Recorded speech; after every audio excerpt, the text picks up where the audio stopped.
Father's House 1, Lesson 1, Your New Life. Amen. So lahat ba dito mga kapatid ay nabautismo na sa pangalan ni Jesus? Amen. Lahat meron na. So you are now enjoying your new life. Amen.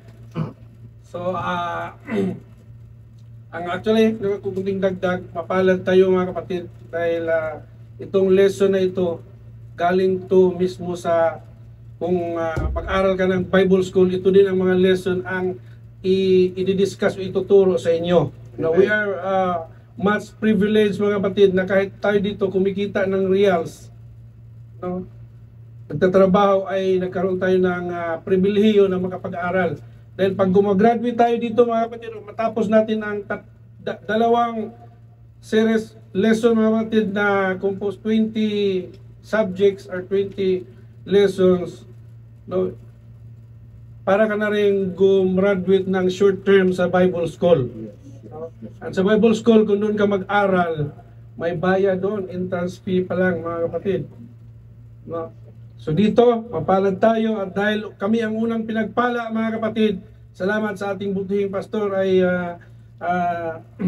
di-allow din niya na sa ma-experience din ninyo mga kapatid na pag-aralan ito. Dahil ito yung magpapatatag sa atin mga kapatid sa ating paglilingkod sa Panginoon.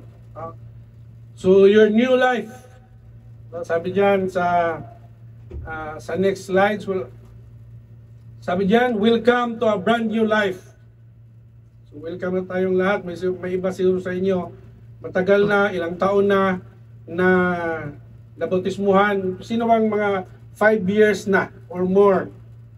5 years pataas na ayan sila, si Brother Sandy at si Brother Randy, sila yung mga matibay na natitira mula doon sa Macarona.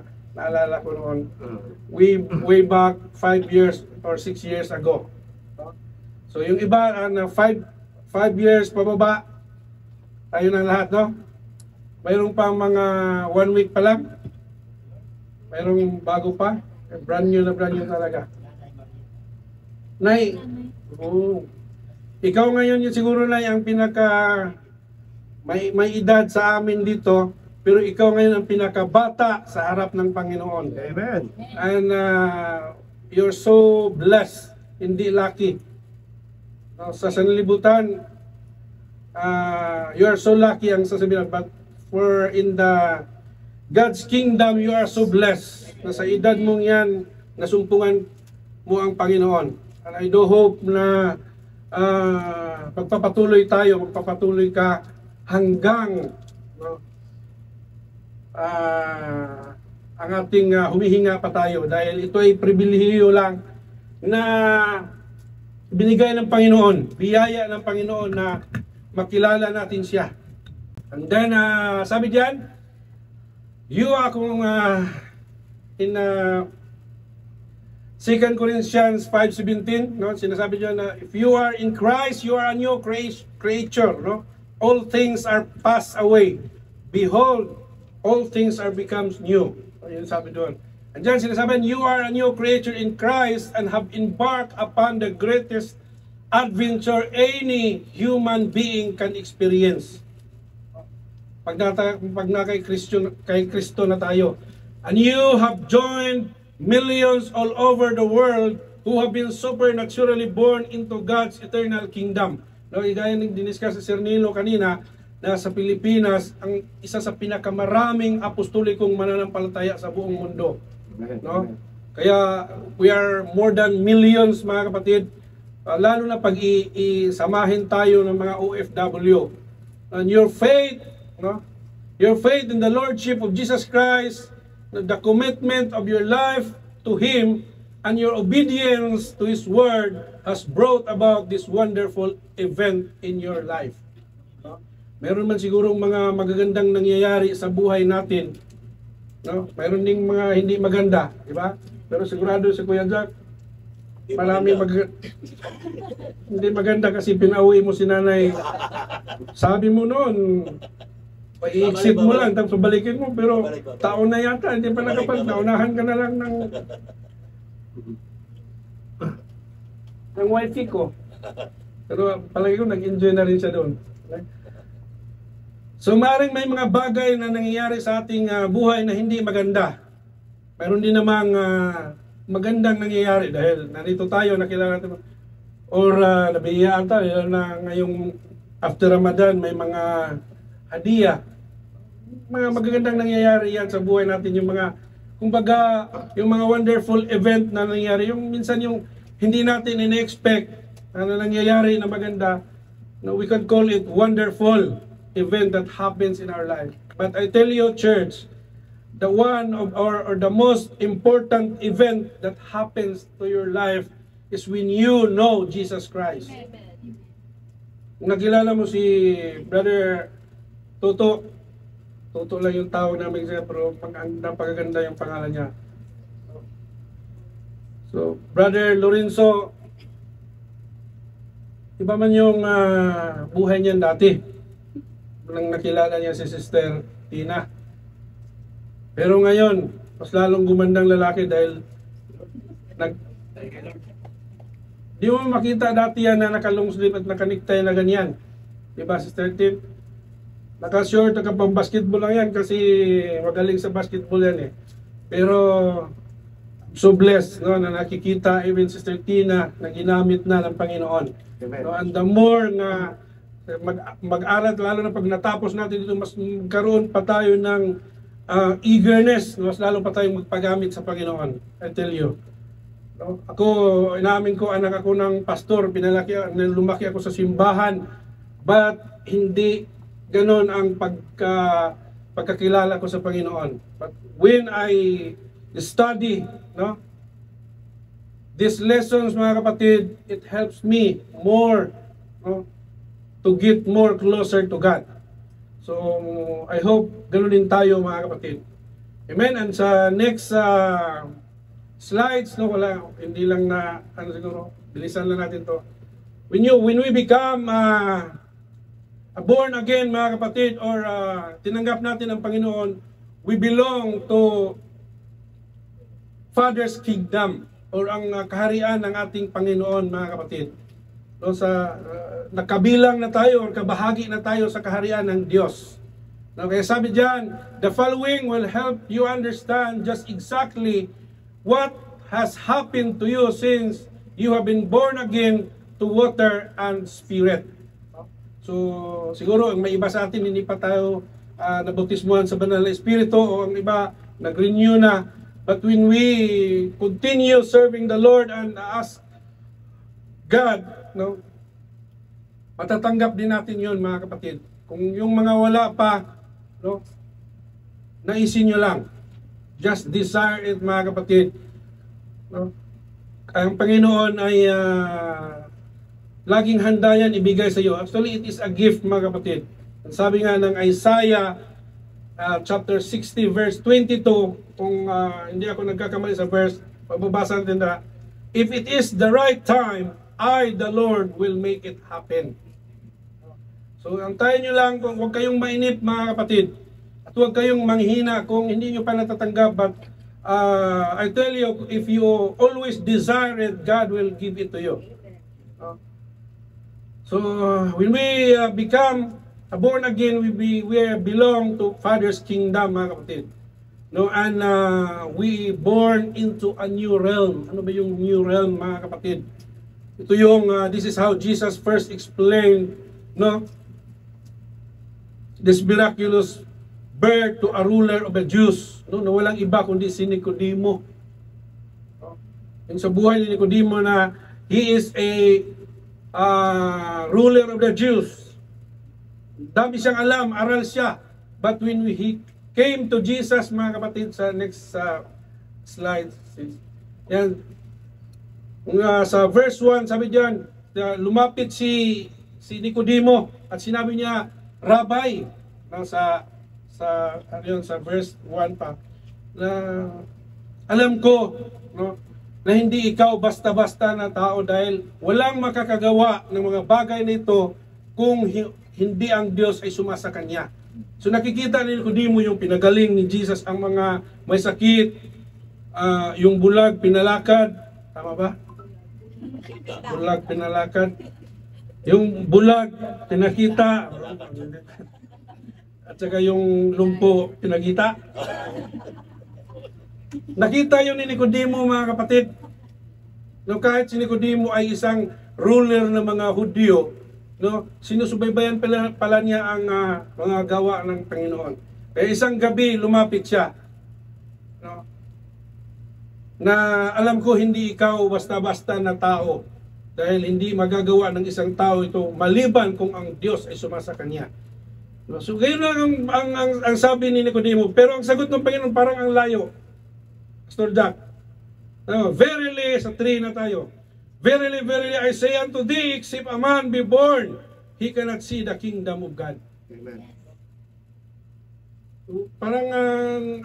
Parang pinupuri lang ni Nicodemo si Jesus sa kanyang mga ginawa, pero ang sagot ng Panginoon, direct, dahil alam ng Panginoong Hesus ang isip at puso ng tao. Hindi lang masabi direkta ni Nicodemo dahil pinuprotektahan niya yung kung sino siya.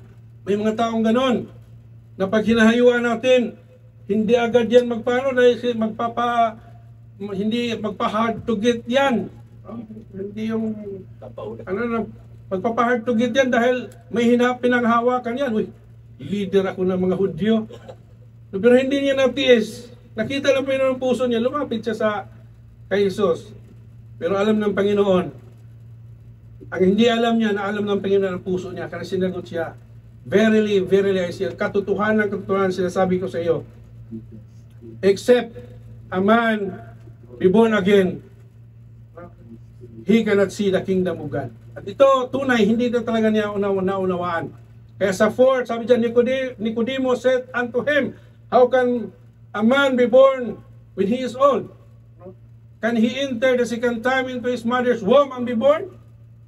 So, hindi ko alam rin dito, mga kapatid, kung namiminuso po siya, dahil aral nga siya eh. Namiminuso po siya sa Panginoong Hesus, or hindi talaga niya alam. Kaya sabi niya, paano ipanganak muli ang tao pag siya malaki na? Papasok siya ulit sa tiyan sa iyang inahan niya, ipanganak usap. Pero ang Panginoon hindi na-intimidate sa kung ano man ang nasa isip ni Nicodemo. Namiminuso po man siya o hindi. Sabi niya, Jesus answered, inulit niya, verily, verily, katotohanan, sa pagkamatuod o sa pagkamatuod, sinasabi ko sa iyo, na maliban, except a man be born of water. So dito, mga kapatid, pinalaliman na ng Panginoon ang kanyang sagot. Parang ini-specific na niya ang kanyang sagot, mga kapatid, dahil nagtanong ang taong aral. Kaya sinabi ng Panginoon, verily, verily, I say unto thee, except a man be born of water and of spirit, he cannot enter into the kingdom of God. So klaro na, sinabi niya, no? That which is born of the flesh is flesh, and that which is born of the spirit is spirit. Marvel not that said unto thee, he must be born again. So, 2 beses inulit ng Panginoon, maliban, kahit anong translation yan ang gagamitin natin sa Bisaya, paggawas. Gawas kung ang tao igaanak pag-usab sa tubig ug espiritu, dili siya makasulod sa gingharian sa langit. Amen. Except, maliban, walang ibang paraan yan. Kasi kung mayroon, baka maraming doon sa ibang paraan. Pero tayo, mga kapatid, na nabuksan, ginawa natin. Kaya tinatawag tayong born again. Tunay tayo na born again, mga kapatid. I'll tell you, na kung mayroong magtatanong din sa inyo, born again ka? Yes. You must be proud. Hindi yung nakadalo lang ng isang beses, 2 beses sa born again, ay born again na siya. Born again is not a religion, I tell you. And I know na some of you are already knows it, mga kapatid, na hindi ang pagiging nakapasok ka lang or nakapagsamba ka lang dyan ay born again ka na. Tatawagin ka lang born again. It is an experience. Ibig sabihin, naganap sa iyo ang gospel, ang death, burial, and resurrection ng ating Panginoon. Na kung paano ang Panginoon ipinako sa cross, ganun din tayo, o namatay sa cross, ganun din tayo, na nagsisi sa ating mga kasalanan. Ibig sabihin, pinatay natin at ating kasalanan at nilibing tayo sa tubig sa bautismo. Ganun din ang Panginoon. At tayo ang Panginoon ay nabuhay muli sa ikatlong araw, ganun din tayo mga kapatid. We are buried into baptism, and when we came out from the water mga kapatid, we are living, or we have to live in the newness of life. That's why you are not called the born again, or you are your new life. So sa next mga kapatid, nasabi dyan, paki-next, bilisan na natin. Yan din yung sabi sa Matthew 16:19. Later, our Lord give Peter the keys that would open the door to His kingdom. So yung dyan sa verse na mga kapatid, sinishortcut na lang, pero ito yung mga keys o mga susi na binigay ng Panginoon kay Pedro. Kung tutuloy natin yan mga kapatid, dyan din sinabihan si Pedro that upon this rock I will build my church. And the gates, and even the gates of hell shall not prevail against it. At yung susi mga kapatid, hindi yung susi na ordinaryong susi. At lalong hindi manok na pula or puti ang binigay kay San Pedro mga kapatid. Susi ang ibinigay. No? Ayun po kung sino kayang nauna niya nag-ano yan. Minsan nire-research ko nga, bakit niyan ikaw Sir Nilo, nag-research ka mo bakit si San Pedro daw nandun sa pagdating daw, pag namatay daw tayo, pag papunta natin langit, ang magbubukas si San Pedro. No? Pag pumunta ka doon na lasing ka, papapabalikin ka niya. Kasi hindi pwedeng mga lasing doon, baka daw mahulog. No? Kaya, yung mga lasing daw, sabi nila, wala daw kinabukasan yan. Sagot naman ng mga lasing, anong walang kinabukasan? Lagi nga kaming inuumaga eh. Lagi nga daw sila inuumaga pag uwi eh. Bakit wala silang kinabukasan? Wala silang kinabukasan sa kaharian ng Diyos mga kapatid pag hindi sila tumigil. Amen. So under Christ's authority, this specially appointed apostle proclaimed first New Testament salvation message to the day of Pentecost. So yung day of Pentecost mga kapatid, na after the event in the upper room, doon nangaral sila Apostol Paul, Apostol Peter, at doon pinangaral nila mga kapatid, no, sa maraming tao, at sa araw din yaon mga kapatid, marami din ang tumanggap, no?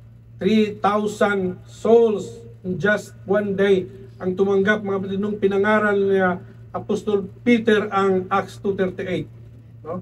So ang lahat tayo ay nabautismuhan. No, siguro may iba sa atin na nabautismuhan dati sa Matthew 28:19. No? Yung Matthew 28:19 mga kapatid, instruction yun ng Panginoon. No? Kaya ang problema sa mga taong naggumamit sa bautismo na yon ay nung nabasa nila ang Matthew 28:19, tumakbo na sila agad, masyadong mainit. Hindi nila hinintay o diniritso ang pagbasa sa Acts mga kapatid, dahil ang binigyan ng instruction doon is yung mga apostoles. So dapat sundan nila yung apostoles kung anong ginawa ng apostoles bago sila gagawa din sana, para hindi sana, sabi ko nga nung nung Miyerkules, kung ang mga tao sana, kung sinundan sana lahat ang mga apostoles bago gumalaw, bago kumilos, hindi nila hinintay yung sabi ng Panginoon, tarry ye in Jerusalem until you will be equipped with power. No? Hindi nila hinintay yun, kaya ang bautismo nila iba. Diba, Pastor Vince?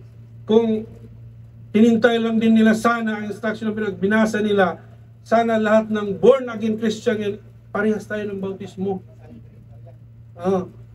Yan yung mga Trinitarian, dahil masyadong mainit sila, tumakbo sila agad, naghayo.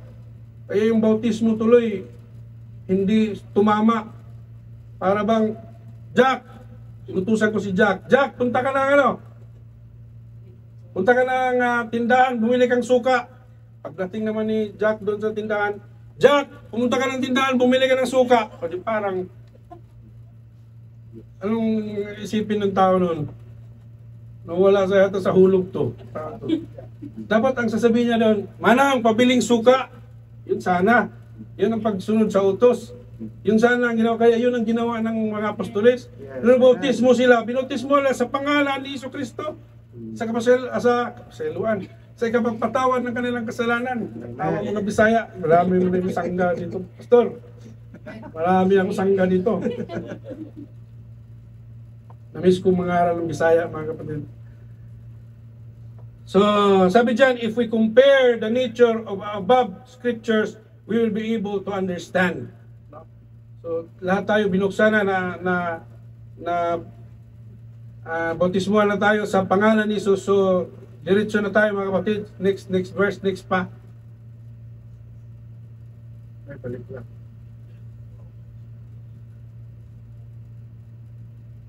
Next pa. Diyan. Even Paul, mga kapatid, sabi dyan, Paul explains the Romans, their new relationship with their heavenly Father this way. For as many as led by the Spirit of God, they are the sons of God. Ye have received the Spirit of adoption, whereby we cry, Abba, Father. The Spirit itself beareth witness with our spirit that we are the children of God. According to Romans 14:16, mga kapatid. Thus, we have become God's children through faith. According to sa ating binasa, mga kapatid. So now, we will go to, ang ating una is yun yung we belongs to Father's kingdom. And now, sunod is sa second numeral, your Father's house. Kaya ito tinatawag, mga kapatid, ang ating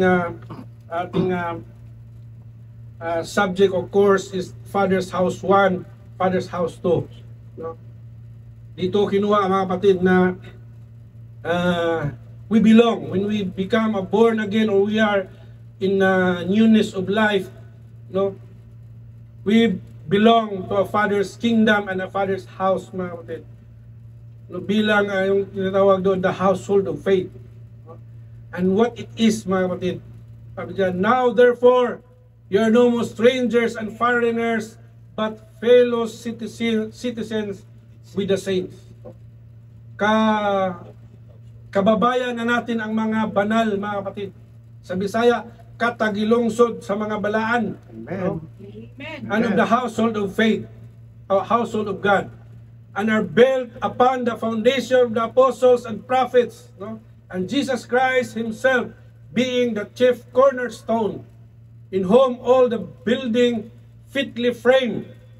Ibig sabihin, mga kapatid, dito kayo sa FOJC nakakilala sa Panginoon, dito kayo fitly framed. Dito kayo fit na fit sa inyong dito kayo dinala ng Panginoon, kaya dito kayo fit. Baka kung doon kayo sa POJ, baka matisod kayo doon. Minsan mabigat ang mga ngaral doon. At minsan basta hindi ko kayo dinidiscourage, pero fitly framed din kami doon. Kasi marami ding pasaway doon. Kung sa inyo dito, kunti lang. Kasi kunti-kunti lang naman kayo doon. Marami ding pasaway. Kaya kung ang pangangaral patungkol doon sa pasaway, parang hindi beneficial sa iyo. Pero beneficial yon sa alam ng Panginoon ang pangangailangan. Pero dito kayo fitly framed. Kaya dito kayo lalago, mga kapatid. Kahit anong mangyari habang nandito kayo, huwag niyong iwanan si Pastor Vincent. Amen. Kasi, lalo na, bagong tatay na naman yan. Marami-rami pang taon ang bubunuin dito niyan. Imbes na patapos na yung college niya, may matagal. Ilang taon ka na hindi bumili ng diaper at saka gatas, Pastor. Ilan? 21. Nako. Kami nga, kabahan na kami na. 8 years pa lang yung bunso. So, kaya samahan niyo si Pastor Vincent, mga kapatid. At sama-sama kayong palalaguin ng Panginoon. Amen. Nandito lang kami sa POJ. Inter-church naman tayo lagi. Sama-sama tayong lalago, mga kapatid. Because we belong in this house. You belong in this house. You are fitly framed. Together grow it unto a holy temple in the Lord, in whom ye shall are builded. together for a habitation of God through the Spirit. So, ye also, as lively stones, are built up a spiritual house and holy priesthood to offer up spiritual sacrifices acceptable to God by Jesus Christ, according to 1 Peter chapter 2 verse 5. No? Bilis-bilisan na natin mga kapatid para hindi tayo lumagpas masyado sa oras, ha? Kasi medyo mahaba-haba pa to. Maya doon tayo magbabad sa medyo kailangan. The above scripture teach us that we are members of God's household. So, huwag mo nang kung miyembro ka pa sa ibang mga grupo, mga kapatid, sa sanlibutan, putulin mo na ang connection mo doon. Amen. You must be one membership, as children of God. Dito ka belong, mga kapatid. God's people in a habitation of God through the Spirit. This spiritual house is called God's building or church, mga kapatid, according to 1 Corinthians chapter 3 verse 9. So our Father's house is none other than the church. Ang Father's house na tinatawag is yung iglesia, ito yung mga kapatid. And this church will not stand kung wala kayo, mga kapatid. Kung si Pastor Vincent na lang at si Kuya Jack, Pastor Jack na doon, sasabihan na lang siya, doon na lang tayo sama-sama. Kung wala kayo, pero hanggat nandito kayo, mga kapatid, you belong here. And dito kayo pagpalain at palalaguin ng Panginoon. The house of God is the church of the living God, the pillar ground of the truth.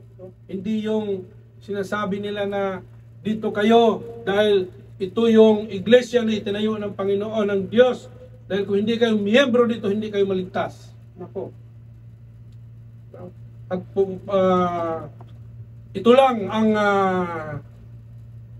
church ang babalikan ng Panginoong Hesus. Pagka ganun, mga kapatid, pero hindi nakikita sa kanila ang nasulat sa Biblia, hindi na ipangaral ang repentance sa kasalanan, umalis kayo sa iglesyang yon.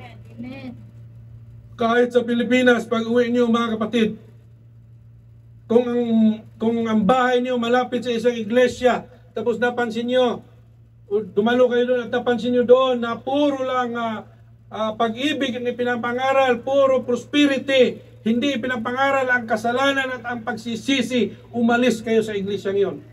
Maghanap kayo ng apostolikong pananampalataya dahil hindi yon para langit na iglesia, mga kapatid, I tell you.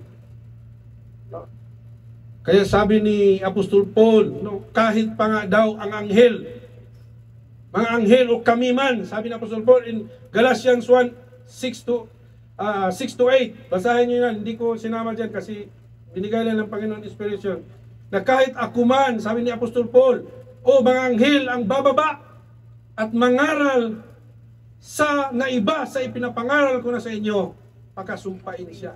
Let him be accursed. So, ibig sabihin, mga kapatid, kung ano yung itinuturo ng mga apostolis noon, para sa atin, mga kapatid, yun pa rin ang itinuturo, yun pa rin ang ipinapangaral hanggang sa mga oras na ito. Yan po ang totoong iglesia, mga kapatid. Yun pong sinabi ng Panginoon kay Pedro, that upon this rock I will build my church. Hindi po yung church doon na sinasabi na sa dati nating pananampalataya. Sorry sa yung mga puso na iwan pa doon sa, meron pa ba?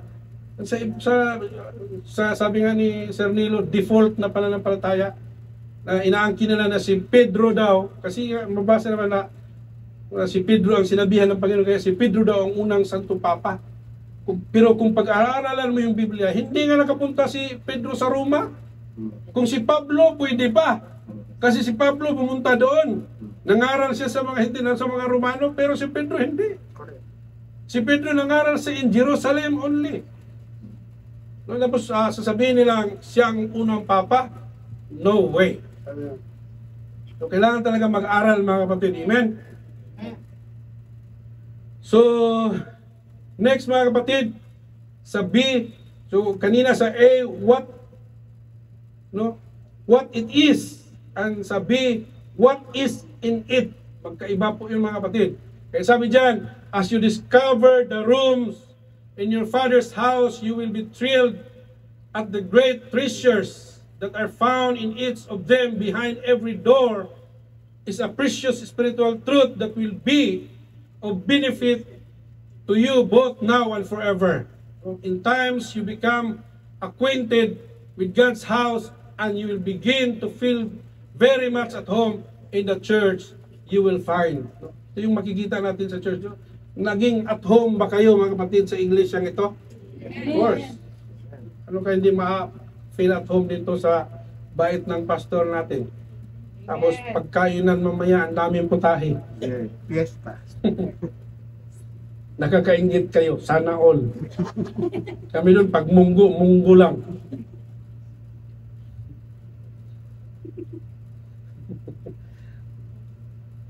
Umaya, pag-usapan natin yun kasi may food din yan eh. So yun po ang makikita natin sa loob ng iglesia.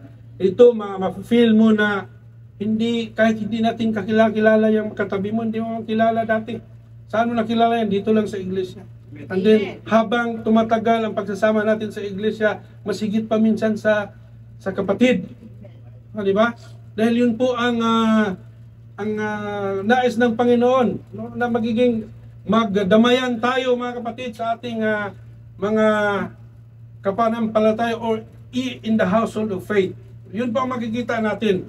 Pero I tell you, hindi lahat din na maganda. Mayroon ka rin makikita habang tumatagal ka na pumapangit ang ugali ni Pastor Vincent. Lalo na wala pa si Ate Mercy. Pag bumalik yan, biro lang. Maring ang iba sa atin, parang ang bait niya noon nung bago ko yung nakilala. Pero parang nagiging ano na. So may experience mo yan mga kapatid. Minsan pinapakita yan sa iyo ng Panginoon. Hindi para manghina ka. No? Pinapakita minsan ang kahinaan ng ating kapatid. Hindi para ikaw manghina mga kapatid. Kundi pinapakita sa iyo para makita mo na lahat tayo ay hindi perfect mga kapatid. Mayroon tayong mga flaws mga kapatid sa atin. Sabi ko nga tingin nyo ang bait-bait ko, pero tanungin nyo yung asawa ko.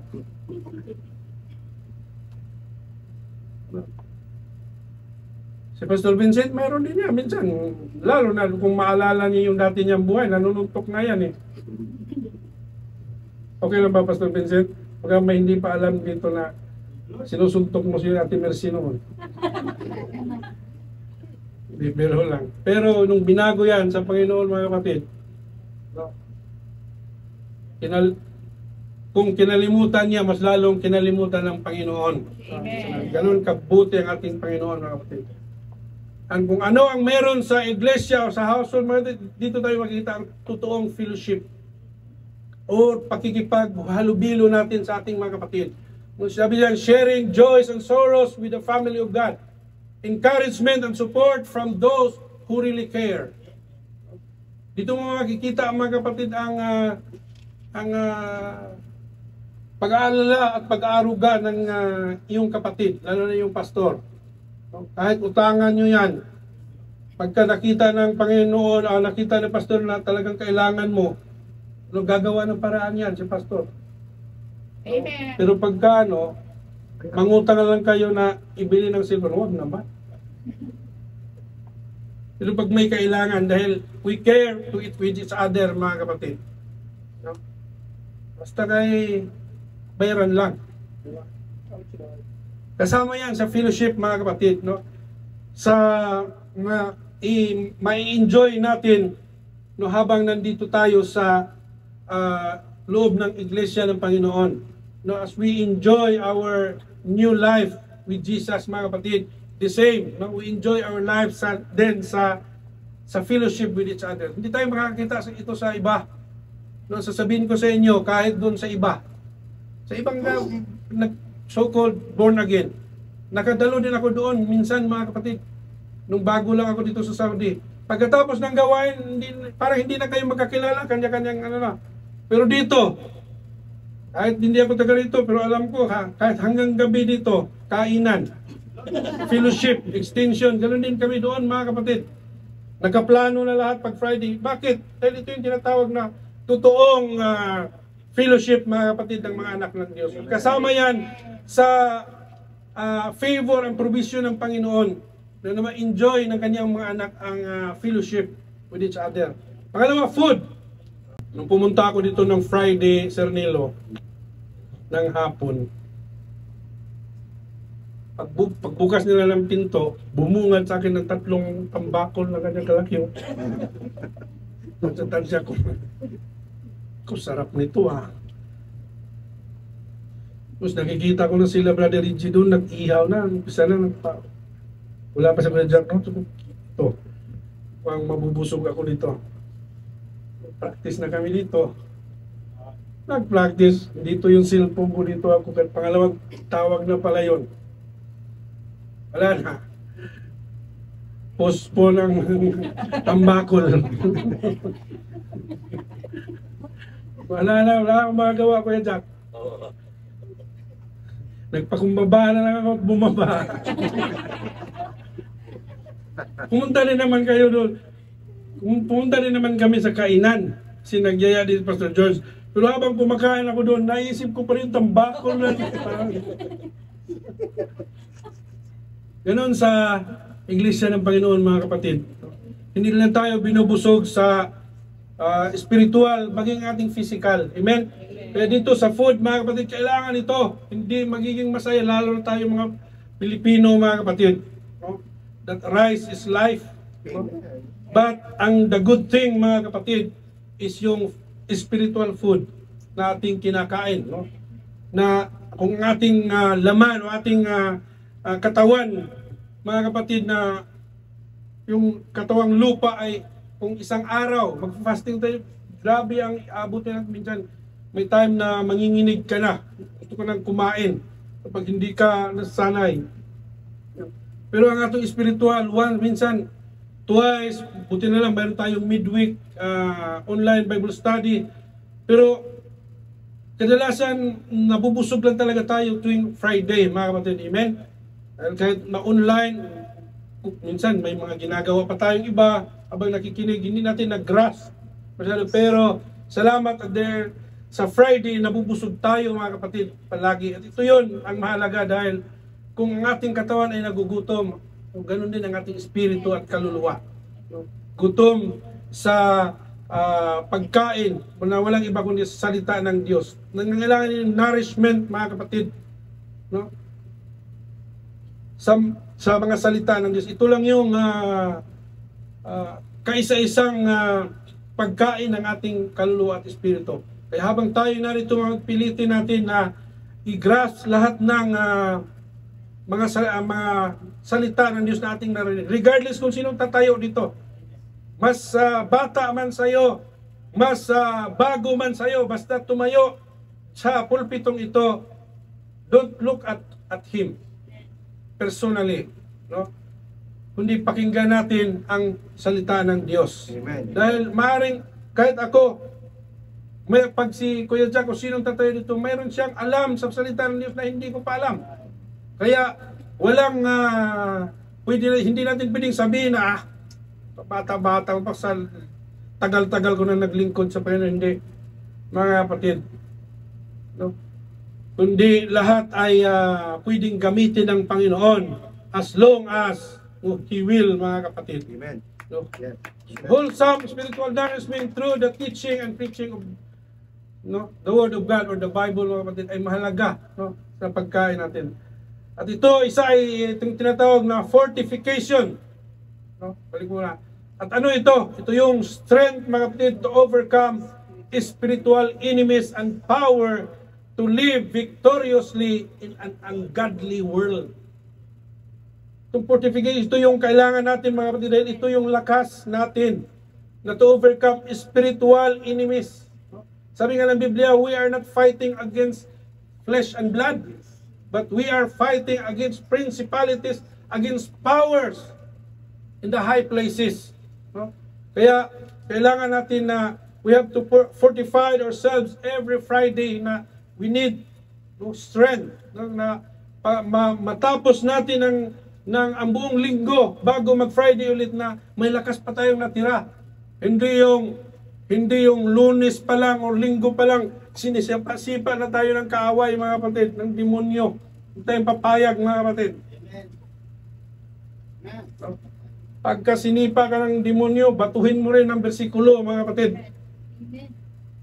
Dahil yun po ang ating papel, mga kapatid. Hindi na tayo pwedeng apak-apakan ng demonyo. Kung dati, daog-daogo na ta sa demonyo, pero hindi na tayo masugot eh. Amen. Because we have God, we have His Word that hide it in our heart, no? Na magamit natin anytime. No? Siguruduhin na natin, lalo na kailangan natin mayroon tayong bersikulo, no? Na pinangahawakan. Dahil kung wala, baka nakwento ko sa inyo dati yata, no? Na yung aswang may bersikulo pa tama, pang verse niya. Kaya sa atin minsan, salingkwang pa eh. Naalala niyo pa, no? Gusto mo ulitin ko? Kalimutan niyo. Yung isang elder na sana, gagaling naghayo, dumaan sa medyo masukal na may aswang. Takot ba naman niya? Genesis 1:1, the Lord is my shepherd, I shall not want. Nako. Sabi ng aswang, oy! Psalms 23:1 yan! Sabi,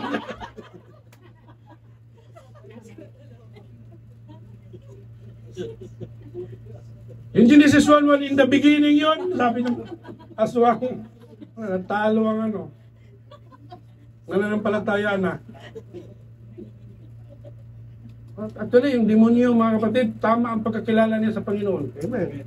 Kaya, nung nag-seminar nga kami doon, yung last verse ko doon, sabi ko, kung ikaw naniniwala sa tatlong Diyos, talo ka sa demonyo. Sabi ng James 2:19 na ang demonyo ay naniniwala, kung ikaw ay naniniwala sa nag-iisang Diyos, mabuti ang iyong ginagawa. Ang demonyo man ay naniniwala at nanginginig pa. So, ang demonyo ay tama ang pagkakakilala sa Diyos, na isa lang ang Diyos. Kaya kung may magsasabi sa inyong tatlo ang Diyos, huwag nyo lang sabihin na sahol ka ba sa demonyo. Baka suntukin ka talaga. Baka magkipag-away talaga sa iyo. Basta tayo, mga kapatid, alam natin na isa lang ang Diyos. Amen. Growing up in the house, mayroon pa bang time, Pastor Vince? Kailan ako matatapos? 11:30? Para matapos na review na lang. So, since we are here in the house of God, mga kapatid, we're in the church, no? Pilitin din natin, o i-desire din natin na tayo po ay mag-grow, mga kapatid, o lumago. No? Kung ano ka last week or last month or last year, siguro kung noong bago ka pa lang, isa pa lang verse mo, at least meron ka ng paunti-unti, mga kapatid, na nakikita at hindi lang na-memorize mo yung verse, but the most important thing is na i-apply mo sa sarili mo ang yung natutunan. Sabi nga, may nabasa nga ako, be careful for a man full of verses in his mind, but full of hatred in his heart. So may mga taong ganun, mga kapatid, na punong-puno ng mga raming alam sa bersikulo, pero yung puso punong-puno ng hatred. Hindi po yun para sa Panginoon, mga kapatid. Hanggang memorize lang niya ang mga verse, pero hindi niya naisayos. Pero kahit may ilang verses ka lang, pero na-i-apply mo sa sarili mo. Ang verse mo ay yung Matthew 6:33 lang. Pero na-apply mo yon. Diba napakaganda? Inuna mo lagi ang kaharian ng Diyos, paghahanap sa kaharian ng Diyos. So, anong balik ng Panginoon sa'yo? Lahat ng bagay. All things. No? Pero kung be careful din tayo sa all things na yan mga kapatid, dahil kung basahin mo yan sa early verses, enumerate doon ng Panginoon yung pangangailangan ng tao. Yun yung sinabing all, hindi yung pati yung kung may asawa ka na, dagdagan mo yung asawa mo kasi all eh. Amen. Hindi po ganun. Tawa si Brother Reggie. Hindi po ganun, no? Pag sinabing all these things, yun yung lahat ng kailangan mo upang ikaw ay mabuhay, ay ibibigay ng Diyos. So we must grow, mga kapatid, in His house. So maturing is an spiritual realm is much like our development in a natural realm. No, we must realize that no matter what or our natural age may be, na we have been born babes into God's kingdom. Kaya nga sabi ko kanina, Nay, kahit ikaw maaaring ikaw ang medyo pinaka malayo na narating sa mundong ito, pero sa ngayon, no, tinatawag ka pa rin yung you have been born babes in God's kingdom. No? So maaaring ikaw pa rin ang pinakabata sa kaharian ng Diyos. So, sabi diyan. So we need to grow, mga kapatid. So, at yung pag-grow natin, hindi sana paganyan, mga kapatid. Hindi paganyan din. No? Kami ngayon ni Sir Nilo, si Sir Nilo dati, payat na yan. Kasi minsan kasi na-ICU yan siya. Siya lang ay na-ICU din na naglalakad pa pupunta sa ICU. At pag ganun din. Kaya pumayat siya noon. Pero ngayon, balik alindog na naman. Ganun na naman pag-grow. Ganun na talaga. Di balik ganun mga, basta ang ating spiritual, mga kapatid, ay ang paglago natin ay pataas, paakyat, patungo sa taas, mga kapatid, kaharian ng ating Panginoon. And this growing up in the house is there are some concepts that we need to learn also, which is learn to understand. No? Sabi diyan, as a babe grows into a child and into maturity, it grows, it is in its ability to understand. No? Ibig sabihin, kailangan natin unawain ang mga bagay-bagay. No? Unawain natin una ang salita ng Diyos, kung paano natin ito maisa sa buhay, may apply. At kung meron man tayong na-experience na mga circumstances o mga situation sa loob ng iglesia, unawain din natin, mga kapatid. Hindi yang may narinig lang tayo ay aalis ka na, uhusgahan na natin ang kapatid at aalis ka na. Hindi mo inunawa ang sitwasyon o ang circumstances. We need to understand both, mga kapatid, no? Para ma-apply din natin ang tamang paggawa o pag-respond, no? About the circumstances. That's called maturity, mga kapatid. Hindi yung ganun pala sila dyan, alis na lang ako dyan. Para hindi naman ako nabibless, no? Dahil sa parang ano na lang, paulit-ulit na lang yung preaching ni pastor. Alam niyo, minsan may ganun, no? Sabi nga ni Pastor Ros noon nga sa church sa Hong Kong, halos 1 taon ang preaching, parehas lang. Dahil bakit? Mayroong nais ng Diyos na di aalis ang Panginoon sa parting yon hanggang hindi tayo natututo, mga kapatid. Naalala ko yung testimony ng aking papa noon. Sabi niya, na hindi talaga nakatiis ng miyembro, Pastor Vince. Sabi, pagkatapos ng aral, isang pastor bumo, Pastor, hindi ka ba nag-aaral? Hindi ka ba nag-aaral ng iba naman topic? Dahil paulit-ulit na lang yung topic mo. Tithes, offering, ano. Ulit-ulit na lang. Nakakasawa na. Sabi ni Pastor, alam mo Brad, kung nagsasawa ka, mas lalo akong nagsasawa sa pangangaral. Pero ito yung nais ng Panginoon. Kaya pala yung tao na yun, dahil ayaw na niya, dahil siya pala yung isa sa mga hindi nagbibigay ng tithes. Hindi niya alam na siya pero para sa kanya pala yun. Kasi kung nagbigay na siya, hindi na tapos na sana.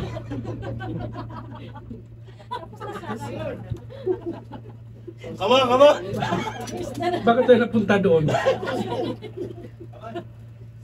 Tithes and offering, mga kapatid, is God's way of to bless His people. Kaya, hindi ko alam bakit ang Panginoon ang ano doon. So, kasama yun sa paglago, mga kapatid. You too, sabi dyan, are a babe in spirit. Your life is just beginning. You will gain a deeper understanding of your heavenly Father and your Father's house as you age in the spirit. So unlike the natural, your maturity is not determined solely by days, months, and years, but is affected primarily by our diligence in seeking to know your Heavenly Father and His plans for your life. He will reward your heart's search by opening your understanding. This, in turn, will build your confidence and security in your Father's love. These are absolutely essential elements in any good home, confidence and security. As you learn to Him, and you will become more at home in your Father's house. No? The insecurities of an adopted child can be compared to the insecurities we often have as a newcomer to God's family. So, although we are God's children, because we have entered into new and unfamiliar surroundings, there is much adjusting to do. So, habang tayo patagal ng patagal, mga kapatid, sa loob ng iglesyang ito, no, there are much adjusting to do. Sabi diyan na kailangan nating i-adjust din ang sarili natin. So, kung baga, tapista kung dati ayaw nating mapagsabihan tayo, mapangaralan tayo ngayon, mga kapatid, kailangan nating at tapyas-tapyasan, no, yung mga fried chicken natin, mga kapatid, para mas lalo tayong palaguin ng Panginoon. Dahil kahit anong pangangaral dito, kung nagre-resist ang spirit mo, na hindi magkakakilos ang Panginoon sa ating buhay, mga kapatid. Maraming tao na akong na-experience na nakikita na ang galing-galing nilang mangaral. No? Meron akong kilala doon sa amin noon. Ang galing-galing niya mangaral. He is one of my favorite sa pangangaral, mga kapatid. Pero dahil lang sa pride, dahil lang sa nasagi ang kanyang ego, mga kapatid, nawala siya sa Panginoon. Pero mayroon na akong nakita din na napakasimpleng tao lang. Halos lagi lang siyang, pagdating niya sa church, ang kanyang ginagawa, mag-arrange lang ng mga upuan. Umupo lang yan. Walang, nais lang niyang sumamba, maglingkod sa Panginoon. But God used him mightily. And it's not impossible, mga kapatid, na ganun din ang gagawin ng Diyos sa atin pag nais lang natin. Ako, mga kapatid, I tell you, with my wife, when I came here last 2009, hindi ko pa nasumpungan ng POJ hanggang 2011, kasama ko na sila nung bumalik. No, we desire only to have a household of faith, o mayroon kaming masisilungan, no? And I can still remember the first preacher na pag dumalo kami sa 14th floor pa is Brother Nilo himself. Mas malaki siya noon. Sabi niya, yung pinto na dyan, baka medyo sakto lang siya pagka nakakanal na kailangan kumagilid. At ang kanyang topic noon is about pandemic din yata yun. Pandemic or ano ba yung iba pang term, basta parang ganyan. Hindi ko na hanggang sa, ganyan lang, nais namin.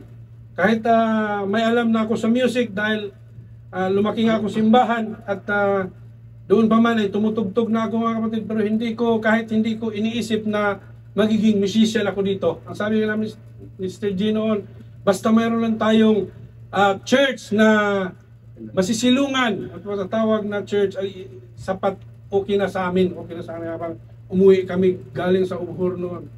At hindi namin alam hanggang dito, mga kapatid, ay ginagamit kami ng Panginoon. Ganun din, mga kapatid, No, basta desire mo lang palagi na ang Diyos ay malugod sa buhay mo. In any way, mga kapatid, God will use you then, mga kapatid, even sa mga bagay na hindi mo inaakala na gagamitin kanya.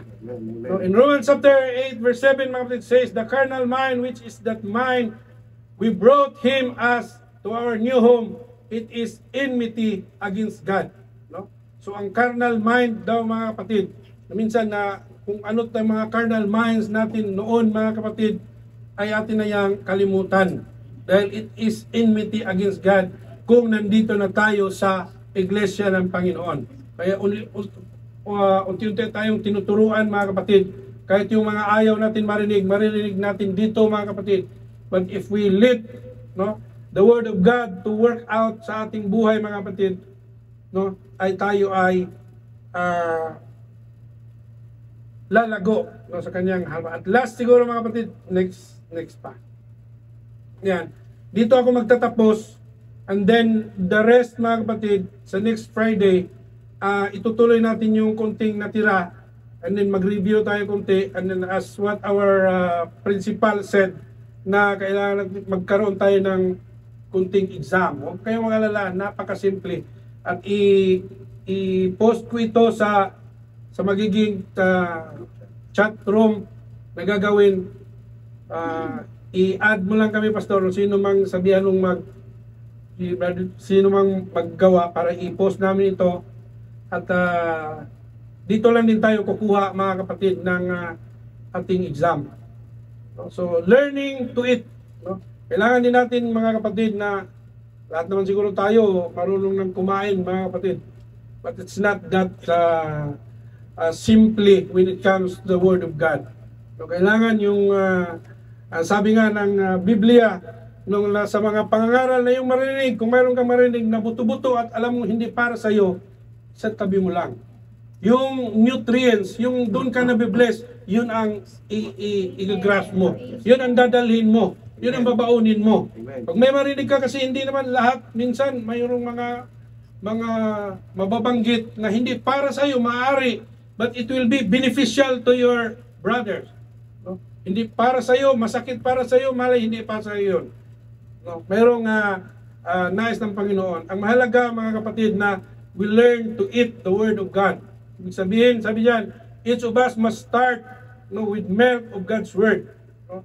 Sabi ni 1 Peter chapter 2 verse 2, no? And it is pure and full of all the nutrition a young child will need. So kailangan, ang bata hindi man pwedeng pakainin ng laman-laman diretso. Amen. Ng bulalo or balbakwa. Maano yan. Mabilawgan, maimpatso yan. No? Kailangan gatas. Pero kung ikaw ay matanda na, tapos gusto mo lagi gatas naman, ibang usapan naman yan. You need to eat also buto-buto. Para tayo ay magkaroon ng tamang nutrisyon, mga kapatid, sa ating spiritual na buhay. So it is pure. Sabi diyan, however, if you try to digest too much too soon, it will only lead to a spiritual indigestion and frustration. Enjoy your meals as God gives them to you. No? Enjoy lang natin ang ating ang pinapakain ng ating pastor o sino man nagtatayo dito, mga kapatid. No, He will feed you as you are able to bear it. Depend on Him and He will help you grow in grace and in the knowledge of the Lord and Savior Jesus Christ. According to 1 Peter chapter 3 verse 18. So hanggang dito lang muna tayo, mga kapatid. And then the last is, ano na yan? Tapusin ko na lang kaya. Isa na lang to. Pala. Tapusin ko lang. Ang last is learning to walk. No? Sa ating paglakad, mga kapatid, we have to learn to walk also. Like as a baby, mga kapatid, kailangan nating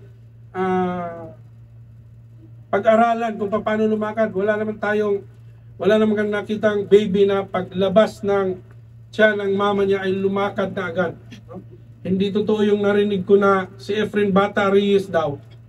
nung ipinanganak doon ng nanay niya, sa ibabaw ng billiard table, Brother Lawrence.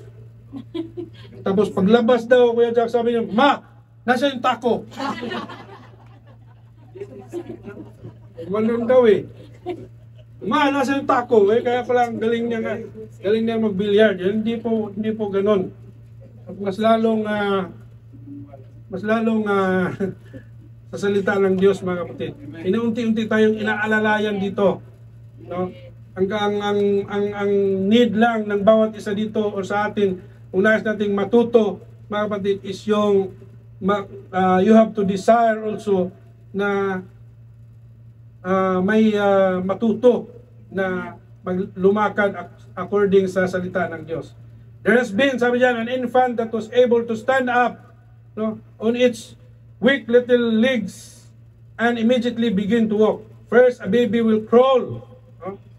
So, walang bata na diretso lang tumakbo. Ang umpisa niyan, gagapang yan. And then, you will try to stand. No? And stagger and stumble and even fall down a few times before it's finally able to walk. No? Likewise, you will encounter similar experiences in your spiritual life. Amen. Amen. Minsan natitisod tayo sa ating kapatid. Biro ka lang ng medyo below the belt. Minsan nanghina ka, natisod ka. Pero huwag mong hayaan na bangon lang. Amen. Magpag lang. Uwian mo siya. Ade. Biro lang yung mga kapatid. Pag mayroon ka talaga, sabi ko sa inyo mga kapatid, habang patagal natin paglilingkod sa Panginoon, makikilala mo ang iyong kapatid, mayroon siyang mga weakness. Amen. At pinapakita rin niya ng Panginoon sa iyo para ikaw ay manghina, kundi para ikaw ay lalago din. Makikita mo rin siya na tao lang din siya. Lagi nating isipin, kahit si pastor, kahit sino, kahit ako, sino, mayroon tayong mga kahinaan.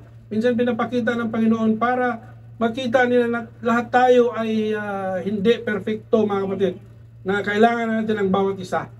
No? Sabi diyan, if you get overconfident and try to go faster than your legs will carry you, you are headed for a tumble. No? Minsan may mga malakas na ang loob or malakas na kakaya ko na to. No? Pero hindi pa pala. Yun minsan ang magkukos ng hindi magandang resulta, mga kapatid. On the other hand, underconfidence will keep you from even trying to take a few steps. Do not expect your spiritual legs to develop overnight. No? Ang ating spiritual legs, mga kapatid, it will take time hanggang sa ito ay lalakas, mga kapatid. At ito yung paraan na para tayo tumayo, matuto, mga kapatid. Do not become discouraged over the first few mistakes you make. Huwag ka rin ma-discourage pagka mayroon kang nagawa, no? Kundi gawin mo yung stepping stone na mas lalo tayong lumapit sa Panginoon. No parent would give up on a small to who he did not get up and walk the first few months after it was born. No? Gaya ng parents, mga kapatid, hindi naman susuko yan si pastor agad sa iyo. Hanggat maaari, ganun din sa parents, mga kapatid. Kung ang parents hindi susuko agad sa kanyang anak, ganun din si pastor na ang mga elders, leaders na aalalay sa iyo. No? Remember that love and response and earthly parents only a shadow of the love and concern your heavenly Father has for you. Be patient with yourself and let Jesus to lead you one step at a time. No? It is very important for every new Christian to realize that their maturity in the Lord will take many days, weeks, months, and years. This is only the beginning of an exciting new adventure for you. It is God's will and our desire.